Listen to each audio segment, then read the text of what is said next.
I never knew until you told me that though I assumed you were a star, you are a universe. You are galaxies of memories filled with the bright light of love and wisdom, surrounded by asteroid belts of insecurities, all swirling around the black holes that hold you all together, and it is beautiful. And though the world may only ever see you through naked eye from the safety of their own watchtowers and hilltops, you have held up your telescope to your eye, flipped it around, and pointed it directly at the supernovas and nebulas of potential that swirl ever slowly but surely around in your chest. You have shot off a shooting star from the flare gun we were each given when we learned our first word. Though we were told never to aim unless we intend to shoot, never to shoot for fear of the fire that just might burn forever if we light it. But my universe is far better off for the bravery it took for you to ignite the shrines inside the suns that swirl around your soul, giving light to the satellites that illuminate the darker side of your mind. I never knew, I never heard until you spoke. But your words have shown me your God, outlined her face in wavering vapor trails, lit up his empty rib cage with the earnest light of questioning and curiosity. Long has humanity claimed to have understood all that is beyond us, but we have only just begun throwing our fistfuls of fireworks into the darkness that encloses all that can be known, so that we can see the smoky silhouettes of whatever mysterious strings hold the reality we see to natural law. I never knew that all we know is relative until the gravitational wave crashed and we all saw those strings stretch a little further. Though we only see by the strobe light of our 10,000 firecrackers and bottle rockets, I will always carry a lighter in case I find a fellow pyrotechnician in need of a spark. I never knew until you showed me that I am a poet who has known the dark night of the soul, sitting, waiting, wishing for the morning foretold by 1,000 poets before me. You are a ballroom full of dancers waiting for the band to start playing, giving rhythms for our minds to begin dancing, if only for tonight. But may it begin a lifetime of our minds dancing together to the mysterious melodies of this universe that we were born to, who presents its mysterious strings to be plucked, that we may see many more begin to swing and sway to the melodies of the universe. Open your eyes, open your ears, open your mind. And tonight, by the light of a few great minds, may each of our own lives illuminate. Thank you.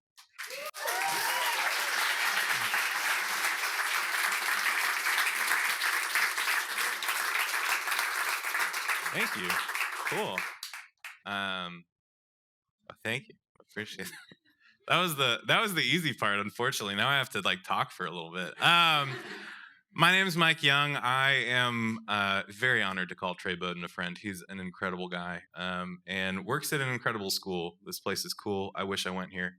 Hashtag I wish I went here. Make it happen. I'm a spoken word poet. I live in Athens, Georgia. I also am the coffee director at a coffee shop in Athens, and I love it, and I love my life, and I love that I don't just have to do one thing.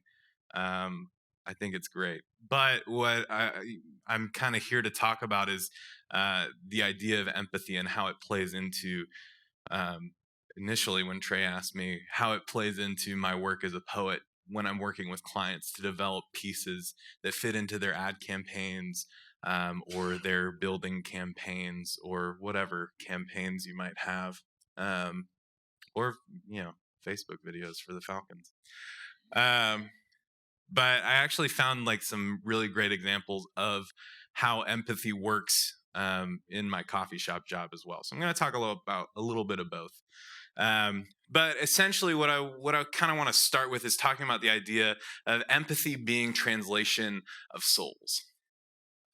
Each of us have a very specific and very different dialect.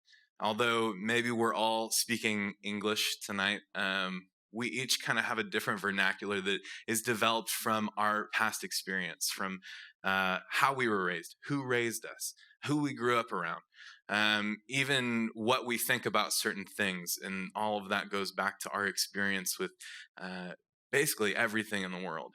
So, because you have a specific and unique soul, you also speak a specific and unique language. And so, whenever we start talking about any kind of collaborative effort, we have to begin with empathy. We have to begin with this translation process so that we make sure that we're on the same page. Two really common problems that happen really early on when we're trying to decide what we're doing in a collaborative process. The first one I'd like to call the macchiato problem. That's right. Some of you are laughing because maybe you've had a snide barista tell you what a macchiato is or isn't. I'm sure many of you are familiar with Starbucks. I must admit, I was in one earlier today because they have great Wi-Fi, okay? If I were to walk into Starbucks and order a macchiato, I would most likely walk out with a drink somewhere between 12 and 20 ounces containing a double shot of espresso and the rest steamed milk, probably with some sort of flavor syrup, most likely caramel, although I've heard that the hazelnut is pretty good too. If you were to walk into my coffee shop, two-story in Athens, Georgia, in 5 Points, lovely 5 Points, and you order a macchiato, you would get something completely different. You would get a very small cup, about 2.5 ounces. You'd get a double shot of espresso and just a little tap of steamed milk on top. Because after all, macchiato comes from the Italian word meaning to be marked. It's espresso that is marked with steamed milk. So, even though we're using the same word, macchiato, we're talking about two completely different things. One being 10 times larger than the other one, and the espresso is just completely lost in the milk. Come on, guys, have a real macchiato. But if I had $1 for every time someone came in and ordered an iced caramel macchiato from me in my specialty hoity-toity pretentious coffee shop, and we're not that anymore, I promise. But we do things a little differently. We make a traditional macchiato. If I had $1 for every time someone ordered an iced caramel macchiato, I could buy the store from the owner right now. So when that happens, I have a couple options. One is I can do the like hammed up Portlandia barista thing and start a sentence with actually, and like the longer you stretch that out, the better a barista you are. You say, actually, a macchiato is just this double shot of espresso with a little bit of steamed milk. And actually, that's not even how the Italians do it. Which essentially, that response makes the customer feel foolish and makes me look like a jerk. Neither of which is helpful for either of us. Or I can do the not that hard, but very rewarding work of having a conversation, of saying, have you had a macchiato with us before? We might do it different than what you're used to. What were you expecting when you ordered that drink? How can we reconcile these two to give you a drink that you love and that I'm proud of serving? So it's easy for us to use the same word, talk about two different things. This happens in my poetry work all the time. I'll say the word poem. A lot of people will be thinking Dr. Seuss. Somebody's going to be thinking about Shakespeare. I'm probably going to be thinking about Chance the Rapper. And that's just the reality of the situation. So empathy gives us the opportunity to fix those translation issues early on in the process so that it's not a problem later on. Similar problem is when we use two different words to talk about the same thing. I'm going to call this the flat white problem. My very first shift as a barista at Two Story, almost, it's like 3 years and 2 months ago now. We had a customer walk in who we had never seen before. She had just moved to town, which happens a lot in Athens. There's people come and go all the time because of the university, which is very fun. And she walks in up to the counter. She says, "Hi, I'd like a flat white." And I look over to the barista that was like training me and all that. I'm like, "What is that? What's a flat white?" because this is before Starbucks had started selling it, so no one knew what it was, right? And so we very quickly, again, have this opportunity where we can say, I don't know what that is, we don't sell that. Or we have the opportunity to have a conversation about what that is, maybe do a little bit of Googling, which is exactly what we did. And what we found out is that a flat white, generally speaking, if you ask the majority of New Zealanders and Australians, is a double shot of espresso and steamed milk for a final beverage weight of somewhere between 5.5 and 8 ounces. Which is funny because the cappuccino that we make is a double shot of espresso, steamed milk, somewhere between 5.5 and 8 ounces. But once again, there's the opportunity for me to say, we don't serve that. It's not on our menu. I'll make you something else. Or there's the opportunity to do the work of saying, I don't know what you mean by that. Can you tell me more? And that's really, it's great because she ended up being a really great customer and a really great friend while she was still in Athens. Yeah, benefits of empathy. Lost my train of thought. This is what I was going to say. Here, all right. See, the poems, it's like, when I mess up, but here it's even more obvious and I'm not as polished. Anyway, what I want to say next are just a few thoughts that I have on empathy when it directly relates to working with a client.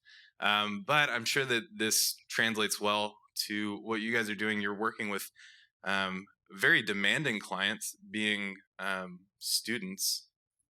I know that because I was one for quite a while. Here are some thoughts about empathy. Guidelines, if you will. 1, the customer is always right about what they think. It's important to add that caveat, and that's like kind of an unspoken caveat in the service industry, because of course the customer is not always right. The customer doesn't always have the same understanding of what a traditional Italian macchiato is when they walk into the store. But the customer always knows what they think. They always know what they feel. They always know what they want. And when we enter this and we consider empathy when we're working in this kind of collaborative process, right? Silly though it may seem, this is a collaborative process where we're both trying to get you the drink that you want. We have to give up our right to be the expert for a time, because you will never be the expert on someone else's experience. You will never be the expert on how much milk another person wants in their coffee. There's a time for you to add your expertise, to add your experience, to bring your professional eye to a problem, and to add more context in the wider sense of it. But that comes later on in the design process, and it silences empathy pretty quickly. And when we're doing that, a phrase I totally made up myself: make humble happen. Humility isn't something that just happens. It's something that you work at. It's something that you practice. And this is something that we can incorporate into our lives more or less to make us better empathizers. Make humble happen. Put yourself in situations that humble you. Sometimes that might be coming to a conference like this, where maybe you're not as familiar with the material, but it's interesting and could be challenging and could actually help you in your endeavors. Maybe it's reading a book that is long and scary and you don't know. Maybe it's having a conversation with that colleague that kind of annoys you because you're kind of jealous of them. That happens to me all the time. Make humble happen. Put yourself in situations where you're not the expert. It's the best way to practice not being the expert. The next thing I want to say, suspend your assumptions. Assumptions and stereotypes are helpful psychological tools that have developed over time through the evolutionary process. They help us categorize people and events into different categories so that we know how to deal with them quickly, efficiently, and effectively. However, I'm not nearly the best person to tell you how relying too heavily on assumptions and stereotypes can silence a person's story, and ultimately can remove you from an experience that you might never be able to have. So, when we're empathizing, it's very important that we suspend those assumptions. We suspend our own experience and we listen with all that we have. Which leads me to my next point. There we go. Let observation lead to expansion. When I'm working with a new client, it's really easy for me to go through my litany of questions to find out what poem they want, basically, what kind of final product they want, which can be good as far as a time frame goes. It works really well, but it also kind of pigeonholes me as an artist into something that I've already done before. However, if I allow my observations of the client, of the other person, to be expansive rather than reductive, I might learn something new. I might be opened up to an experience that I've never had before. And ultimately, when I've engaged with clients in that way, there are times that the poems that I've created in working with the client, rather than just creating a photocopy of something I've already done before, those are the poems that I'm proudest of. And those are the poems that I think have the greatest impact when I perform them. And really, everything that I've said up until this point is really just so that I could say this last thing.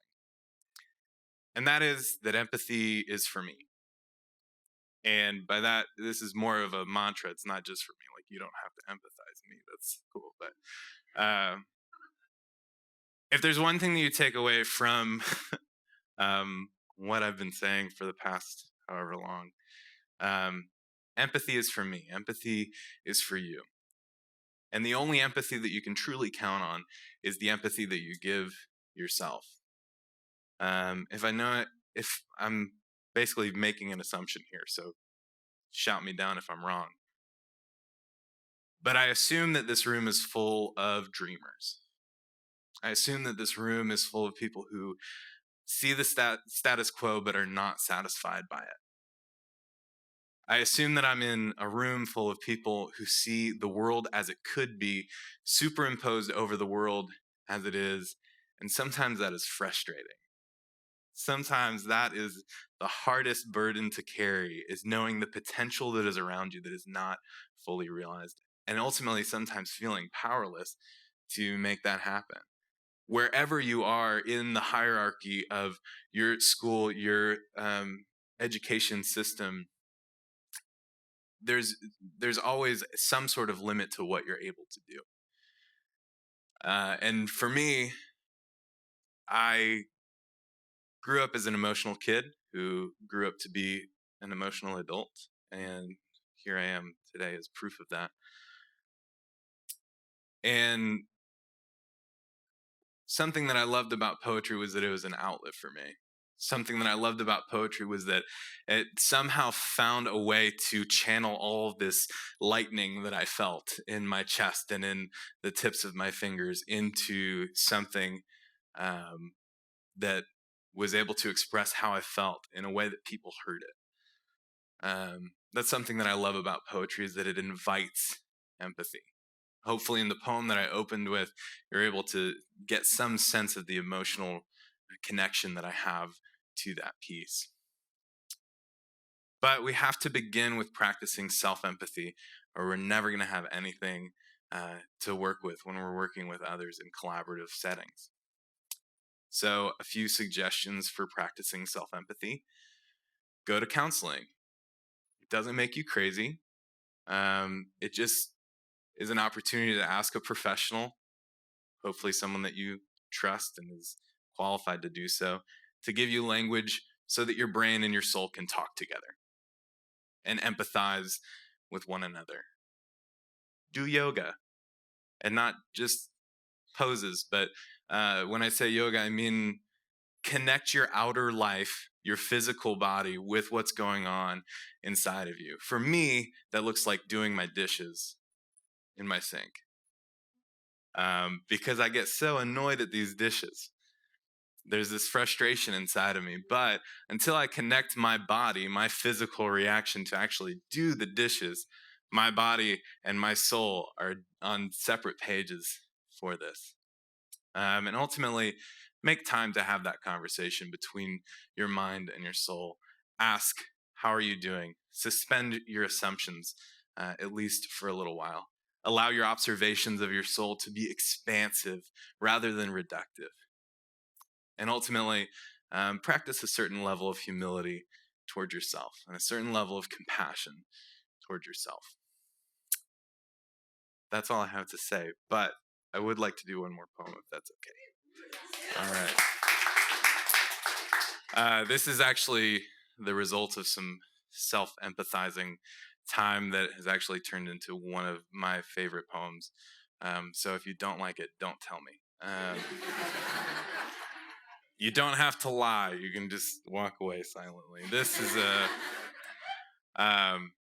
I'm going to walk off stage immediately after this, but I do want to say thank you so much to Trey for inviting me. And this is cheesy, but this poem is in honor of my fiance who's making the first stanza come true. So here we go. I don't know, but I know that love will find her way to me, and she will give me eyes to see. Like a mirror, she will stand before me, and for the first time, I will see me clearly. All the broken parts of me, all iniquity, every edge that's still a little rough on me. But she will not leave. This is how I will know she is love. And she will somehow smooth every jaded edge off of me. And every day as she still stands before me, I will see me be a little bit less of what I shouldn't be and a little bit more of what I couldn't be on my own. And I will see me be a little bit less of what I never was and a little bit more of what I was always meant to be. I don't know, but I know that love will give birth to hope. She will not come from us, though maybe through us, and I can only pray that hope will come running to us. We will feed her on faith and watch her grow strong. I will fail her, but I know that her mother will not. And if hope ever comes to us with broken bones or bruises, we will bind, brace, and bandage her. And hope will heal. Hope will heal me. I don't know, but I know that one day my hope will leave me because she never really belonged to me. My hope will meet a boy named Truth, and your truth will catch my hope's eye, and she will smile and say, my, you have been worth the wait. And your truth will marry my hope, but she will always be mine. I will not lose a daughter, but gain a son. I don't know, but I know that truth and hope will bring me what I will never be able to bring myself. Grandchildren, a boy and a girl named Peace and Joy, and they will look nothing like me at first. But every day I will look a little bit more like them. We will walk along the shore and drink in the salt air. We will breathe in the sunshine. We will laugh. We will dance. And best of all, we will live. We will live like no one has ever lived before. I don't know, but I know that I will die someday. I will fight until my fighting fights me, and then I will go peacefully. And love and hope will carry me up over this mountain, and we will find rest. I don't know, but I know that I will die someday. But I know that I have already begun to live forever. And I don't know, but I know that I am not lost. My love is not lost. We are only hiding. We are only hiding so that we can be found.